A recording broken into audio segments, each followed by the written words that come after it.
আজকে আমার শ্রীরামকৃষ্ণ জীবন কাহিনী শুরু হতে চলছে। শ্রীরামকৃষ্ণর জীবন কাহিনী 1871 খ্রিস্টাব্দে আষাঢ় মাসের মাঝামাঝি সময় মথুরামোহন বিশ্বাস জুড়ে শয্যাশায়ী হলেন। জ্বর বেড়েই চলল। মথুরামোহনকে কালীঘাটে নিয়ে যাওয়া হলো। সেখানে প্রায় 1 সপ্তাহ পরে মথুরামোহন ধরাধাম ত্যাগ করলেন। এদিকে শ্রীরামকৃষ্ণের পাগলামির খবর সারা দেশ জেনে গেছে। মাতা সারদামণি তখন অষ্টাদশ বর্ষীয়া। তার সমবয়সী স্ত্রীলোকেরা তাকে পাগলের স্ত্রী বলে ঠাট্টা তামাশা করতে লাগলেন। এসব শুনে মনে কষ্ট দিন কাটাতে লাগলেন জননী সারদামণি। তিনি স্বামীর দর্শন লাভের ইচ্ছা প্রকাশ করলেন পিতার কাছে।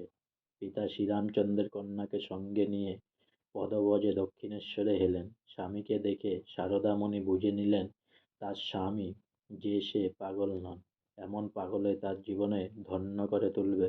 তিনি মনের আনন্দে দক্ষিণেশ্বরের নহবত ঘরে থেকে দেবদেবীর পূজায় নিযুক্ত হয়ে রইলেন।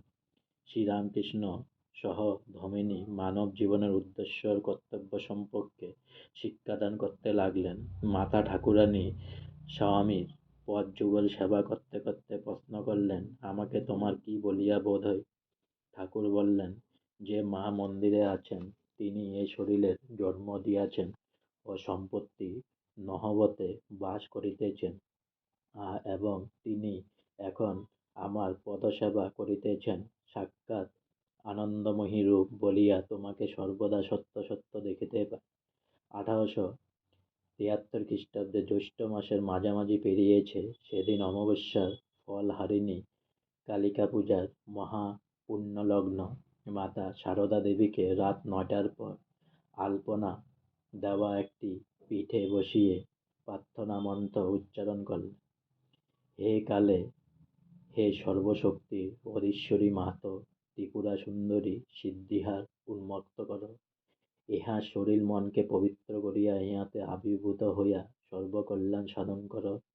এ মন্ত্রে মাতা সারদাকে 1600 প্রচারে পূজা করলেন, ভোগ নিবেদন করলেন। নিবেদিত দ্রব্য সময়ের সামান্য অংশ নিজের হাতে মাতা সারদার মুখে দিলেন। জননী সারদা সমাধিস্থা হয়ে গেলেন।